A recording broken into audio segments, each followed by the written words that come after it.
Assalamualaikum, hai, nama aku Amir Arsad. Welcome back to my channel.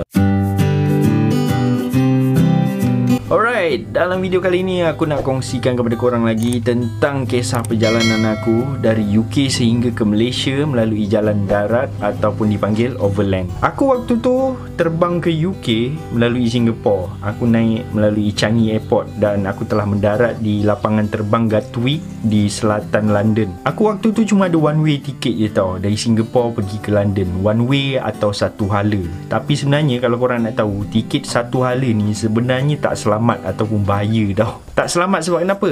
Korang boleh kena deny ataupun dihalang untuk masuk ke sesebuah negara tu kalau tak ada bukti yang menunjukkan yang korang akan keluar daripada negara tersebut ataupun balik ke negara korang. Sebab immigration ni takut yang korang akan stay lama dekat negara tersebut sehingga boleh overstay ataupun tinggal melebihi daripada tempoh yang ditetapkan, ataupun korang datang sana sebab korang nak kerja secara illegal. Sebab tu kalau korang nak travel, korang ada one way ticket je, sebenarnya memang bahaya lah, memang tak selamat lah. Korang boleh kena tangkap, kemudian korang kena hantar balik ke Malaysia. Mana-mana negara sama je, bukan sekadar negara maju je macam Eropah, macam Australia, New Zealand, macam Korea, Japan. Mana-mana negara, kebanyakannya lah yang aku pernah pergi, mereka akan tanya ada tiket balik ke tak. Macam contohnya dekat Indonesia, aku pun pernah kena juga tanya ada tiket balik ke tak. Kat Philippines pun sama. Tapi kalau negara-negara maju ni memang kawalan dia lagi ketat lah. Biasanya benda macam ini dia akan apply atau terpakai dekat border lapangan terbang saja. Kalau border-border darat pula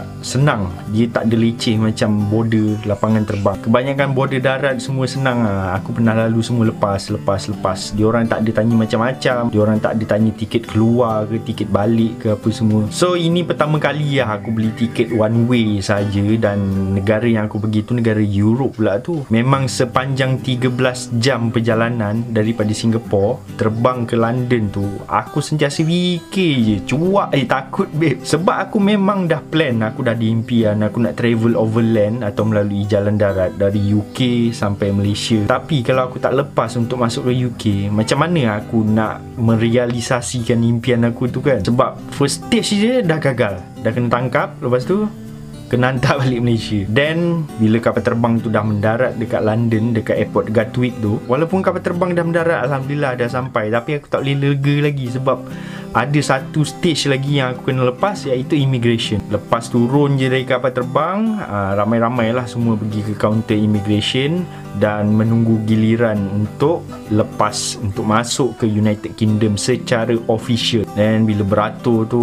tunggulah giliran masing-masing sehingga giliran aku pun sampai. Bila giliran aku sampai tu, aku memang dah cuak lah. Aku dah rasa macam harap-harap lepas lah ni. Tapi aku kena maintain tenang lah. Aku tak boleh tunjukkan yang aku ni suspicious ke apa ke. Kalau korang nampak macam suspicious ke apa, lagilah diorang akan suspect korang macam-macam. So bila sampai kat kaunter tu, aku serahkan pasport aku greeting pegawai immigration tu, aku cakap hi sir, good evening. Dia pun balas balik good evening. Dia belik-belik pasport aku. Kemudian soalan pertama yang dia tanya aku adalah what is your purpose coming to the UK? Apa tujuan aku datang ke UK? So aku beritahu lah tujuan aku untuk datang ke sana adalah untuk holiday. Dan next question dia tanya, berapa hari nak stay dekat UK? So aku jawab lah, aku nak stay dekat UK 4 hari. Dan dia tanya aku, ada tiket balik tak? Aku time tu memang tak ada tiket balik, tetapi aku dah standby satu plan lagi. Disebabkan aku tak ada tiket balik tu, aku beli satu tiket kapal terbang tau. Ini tiket yang legit punya, yang real punya tiket daripada London pergi ke Portugal, ke Lisbon. Aku beli tiket tu disebabkan aku nak menunjukkan bahawa yang aku akan keluar daripada UK ke negara lain. Tapi pada waktu tu UK ni belum keluar dari EU lagi. Dia part of EU. Portugal tu pun part of EU juga, iaitu negara-negara European Union. Jadi negara-negara European Union ni dia memang macam dah pakat-pakat lah. Dia macam walaupun kau masuk melalui England, kau still kena ada tiket keluar dari European Union. Dari mana-mana negara European Union lah ke keluar daripada European Union. Aku tak ada tiket tu. Aku cuma ada tiket daripada London sehingga ke Portugal. So aku bagi tahulah dekat officer tu. Aku cakap aku cuma ada tiket ni. Kemudian dia pun berkeras lah. Dia tanya, ada tak tiket untuk balik ke Malaysia? Aku time tu aku cakap jujur lah kat dia, aku memang tak ada tiket balik ke Malaysia sebab aku ni adalah traveller. Aku memang nak travel dalam satu tempoh yang panjang, dan aku nak pergi ke Portugal tu pun aku cakap lah dengan dia, aku nak jumpa kawan aku kat sana, orang Portugal. Aku nak stay kat sana untuk beberapa minggu sebelum aku balik ke Malaysia. Biasanya pegawai immigration pun dia akan tanyalah, korang ni kerja apa. Tapi time tu aku bagi tahu dia, aku baru berhenti kerja, aku quit job aku sebab aku nak travel dalam satu tempoh yang panjang. Aku tak tahu lagi bila aku akan balik. Aku akan beli tiket kat mana-mana lah negara EU. Aku cakap dengan dia, aku nak beli tiket, kemudian baru aku balik ke Malaysia. Kemudian dia macam berkerut dahi, dia macam tengok belik-belik pasport aku kan, sebab aku cakap aku ni traveller. Dia tengok dalam pasport aku, tengok oh ada banyak cop pasport kan daripada negara-negara Southeast Asia apa semua. Mungkin dia percayalah kot aku ni seorang traveller. Dan dia tanya aku lagi lah soalan-soalan macam, dalam masa 4 hari ni kau nak buat apa dekat London? Aku waktu tu pun memang aku dah standby. Aku dah standby itinerary atau dipanggil macam rancangan perjalanan lah.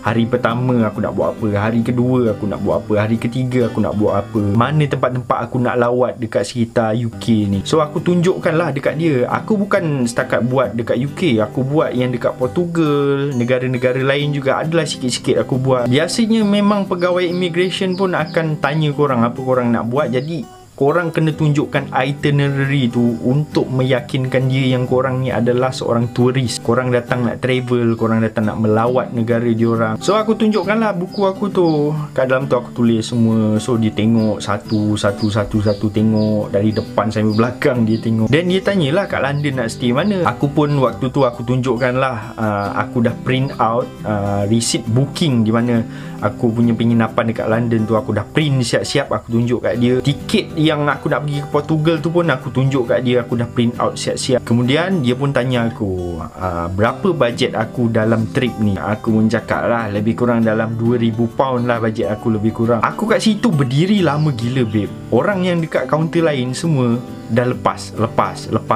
Aku seorang berdiri kat situ. Aku rasa dalam 10 minit ada aku berdiri kat situ. Perasaan aku time tu Tuhan sajalah yang tahu kan. Dudap berpeluh kat dalam, dah berpeluh gila.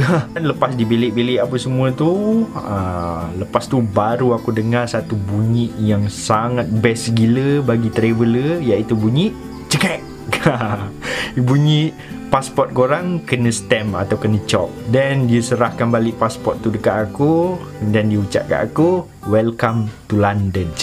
Time tu ya Allah, aku punya rasa lega tu bila dapat lepas dekat London tu, memang rasa lega. Dan adakah selepas 4 hari aku stay dekat UK tu, aku fly pergi ke Portugal? Kan tadi aku ada cakap kan, aku ada tiket dari London untuk pergi ke Portugal. Tapi tiket tu sebenarnya aku burn. Daripada aku stay 4 hari dekat London, kau tahu aku stay berapa lama? 5 bulan. Aku stay 5 bulan dekat UK. Disebabkan kita, pasport Malaysia ni, kita boleh stay selama 6 bulan dekat UK, free visa. So aku pun stay lah kat sana selama 5 bulan. Aku travel around UK, aku explore UK memang sehabis-habisnya. Dalam video-video yang akan datang pun, aku akan ceritakan kepada korang tentang pengalaman dan cerita-cerita aku sepanjang aku 5 bulan stay and travel dekat UK. So jangan lupa subscribe tau. So moral of the story, apa yang aku ceritakan kat korang tadi tu, moral dia adalah, kalau korang nak travel dalam satu masa yang panjang, korang ada one way ticket saja kan, ataupun walaupun korang ada return ticket sekalipun, apabila korang nak travel tu, korang kena sediakan lah apa yang patut. Korang kena sediakan itinerary, korang kena print out semua tiket kapal terbang pergi dan balik, korang kena print out korang punya booking hotel apa semua tu. Benda-benda tu korang kena sediakan. Korang tak boleh nak macam dah beli tiket, korang nak redah macam gitu saja tanpa sediakan benda-benda macam tu, sebab berkemungkinan korang akan dihalang masuk ke sesebuah negara tu. Kalau diorang suspicious macam itu, diorang tak peduli apa, korang ada tiket balik pun, diorang boleh hantar korang balik ke Malaysia. Macam aku dekat Indonesia sebelum ni, aku pernah pergi ke sana. Kawan aku aku pergi 3 orang. Kawan aku seorang ni, pegawai immigration tu tanya dia, bila balik, ada tiket balik ke tak? Kawan aku tu tak boleh jawab bila nak balik. So pegawai immigration tu suruh dia ke tepi sebab dia nak bawa kawan aku tu masuk ke bilik siasatan macam itulah. Tapi waktu tu aku datang kat pegawai immigration tu, aku cakap ni ada tiket balik semua dekat saya sebab saya yang rancang trip ni. Jadi memang semua saya yang buat, saya yang tahu semua. Aku cakap lah yang kawan 2 orang ni dia ikut je apa yang aku nak buat, semua dia orang ikut je. So kalau tak nak ada apa-apa masalah, walaupun korang just ikut trip kawan-kawan korang pun, korang kena ambil tahu apa yang plan-plan perjalanan korang apa semua. Korang kena ambil tahu. Korang kalau bawa kawan-kawan korang pun, korang pastikan lah korang bagilah maklumat kat kawan-kawan korang tu. Jangan buat macam aku, biarkan 2 kawan aku tu tak tahu apa-apa. Tu yang kadang-kadang aku dengar tu lah, cerita yang ada orang nak melancong pergi Korea lah, kemudian dia ada tiket balik lah apa semua, tapi dia orang tak lepas nak masuk Korea, kena hantar balik Malaysia. Mungkin sebab-sebab macam ni lah, kalau dia orang kata dia orang memang betul datang Korea tu untuk melancong, ada alasan yang memang legit, yang memang reasonable, yang mengatakan dia orang nak melancong. Tapi kalau dia orang tak tahu apa-apa, dia orang tak standby itinerary, dia orang tak print out apa benda yang perlu ditunjukkan kepada pegawai immigration, jangan salahkan mereka kalau mereka tahan korang dah hantar korang balik ke Malaysia. Bila sampai kat negara tu, lantak korang lah, korang nak ikut ke tak itinerary tu, ataupun korang nak travel secara bebas ke. Tapi yang penting sebelum korang datang, korang kena standbykan benda-benda tu untuk tunjuk kat pegawai immigration, untuk yakinkan dia yang bahawa korang memang datang ke situ untuk tujuan travel. Aku harap perkongsian ni bermanfaat lah kepada korang yang baru belajar-belajar nak travel, atau mungkin ada yang sebelum ni pernah travel juga tapi tak pernah tahu pasal benda ni, sebab mungkin korang tak pernah kena lagi. Kalau korang pergi ke negara-negara yang maju, memang confirm diorang akan tanya tiket balik lah, itinerary apa semua, diorang akan tanya ni. Kalau diorang tak tanya pun, itu nasib korang lah. Dia kadang-kadang secara random je, dia akan tanya siapa-siapa je. Nah, ni aku nak buat satu pengumuman lagi. Aku kat bawah video aku ni, aku ada sertakan link channel Telegram aku kepada korang. Kalau nak dapat update-update terkini dari aku, macam contoh aku upload video baru ke, atau aku pergi ke negeri-negeri lain ke, dan aku nak buat meet up, aku nak buat sharing session ke apa dengan korang semua, aku akan update kat dalam channel Telegram tersebut. Atau ada apa-apa aktiviti yang aku buat ke apa, aku akan post juga kat dalam channel Telegram tersebut. Jadi kepada korang yang berminat nak join community aku ni, korang boleh join kat dalam channel Telegram tersebut. Link ada kat bawah. Terima kasih kepada korang yang sudi menonton. InsyaAllah kita akan berjumpa lagi dalam video yang akan datang. Assalamualaikum warahmatullahi wabarakatuh.